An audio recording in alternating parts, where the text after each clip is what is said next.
ডাম্পারের ভারে ভেঙে পড়ল সেতু। অল্পের জন্য বড় দুর্ঘটনা এড়ালো শীতলকুচি ব্লকের দেবনাথ পাড়া এলাকায় শনিবার সকালে ডাম্পারের অতিরিক্ত ভারে ভেঙে পড়ল একটি সেতু। শীতলকুচি ব্লকে এটা তৃতীয় ঘটনা।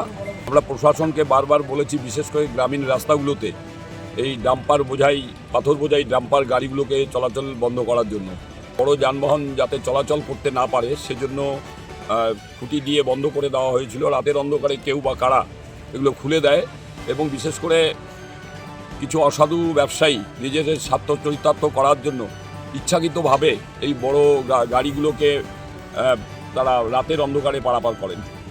সকালবেলা হঠাৎ বিকট শব্দে সেতুর একাংশ ভেঙে পড়তে এলাকা জুড়ে ছড়িয়ে পড়ে তীব্র আতঙ্ক।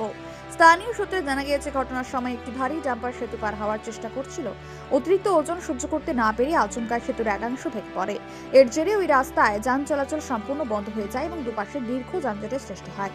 মানে ব্রিজটা ভেঙে গিয়েছে, যে সিলের একটা গাড়ি হচ্ছে ওটা এসে ভেঙে গিয়েছে।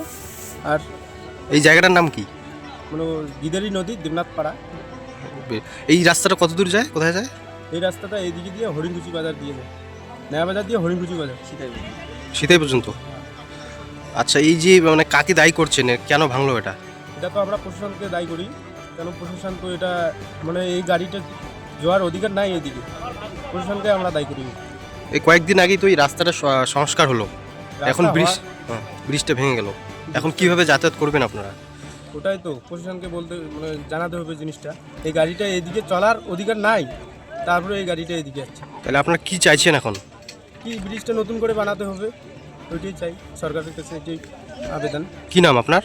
আমার নাম রুবেল। রুবেল কি? রুবেল মিয়া। বাড়ি? আমার বাড়ি হরিণকুচি। শীতলকুচি ব্লকে এটা তৃতীয় ঘটনা। এর আগে রথের ডাঙ্গার ব্রিজ এবং গোসাহাট অঞ্চলের কাছারি ঘাটের ব্রিজটাও একইভাবে ভেঙেছিল। আমরা প্রশাসনকে বারবার বলেছি, বিশেষ করে গ্রামীণ রাস্তাগুলোতে এই ডাম্পার বোঝাই, পাথর বোঝাই ডাম্পার গাড়িগুলোকে চলাচল বন্ধ করার জন্য। কিছু কিছু রাস্তায় বন্ধ হয়েছে এবং আমরা দুর্বল সেতুগুলোতে বিডিও অফিস থেকে কিছুটা বড় যানবাহন যাতে চলাচল করতে না পারে সেজন্য খুঁটি দিয়ে বন্ধ করে দেওয়া হয়েছিল। রাতের অন্ধকারে কেউ বা কারা এগুলো খুলে দেয় এবং বিশেষ করে কিছু অসাধু ব্যবসায়ী নিজেদের স্বার্থ চরিতার্থ করার জন্য ইচ্ছাকৃতভাবে এই বড় গাড়িগুলোকে তারা রাতের অন্ধকারে পারাপার করেন। সামনে মাধ্যমিক পরীক্ষা, সমস্যা হতে পারে ছাত্রছাত্রীদের।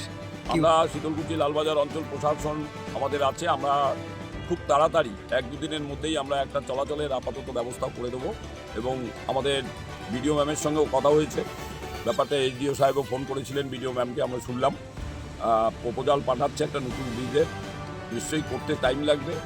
আপাতত আমরা যাতে একটা সুন্দরভাবে চলাচল করার একটা ব্যবস্থা করা যায় এবং বর্ষাকালে কীভাবে করা যাবে সেটা পরে চিন্তাভাবনা করা যাবে। খবর পেয়ে দ্রুত ঘটনাস্থলে পৌঁছে স্থানীয় প্রশাসন ও পুলিশ সেতুর অবস্থা খতিয়ে দেখার পাশাপাশি যান চলাচল নিয়ন্ত্রণের কাজ শুরু হয়েছে। তবে স্থানীয়দের দাবি, দীর্ঘদিন ধরে সেতুর বেহাল অবস্থার অভিযোগ জানানো হলেও কোনো স্থায়ী ব্যবস্থা নেওয়া হয়নি। ঘটনায় এখনো পর্যন্ত কোনো হতাহতের খবর না মিললেও অল্পের জন্য বড়সড় ঘটনা এড়ানো গিয়েছে বলে মনে করছেন এলাকাবাসী। অবিলম্বে সেতু সংস্কার এবং ভারী যান চলাচলের উপর কড়া নিয়ন্ত্রণ আরোপের দাবি উঠেছে। ব্যুরো রিপোর্ট, নিমালী আপডেট নিউজ।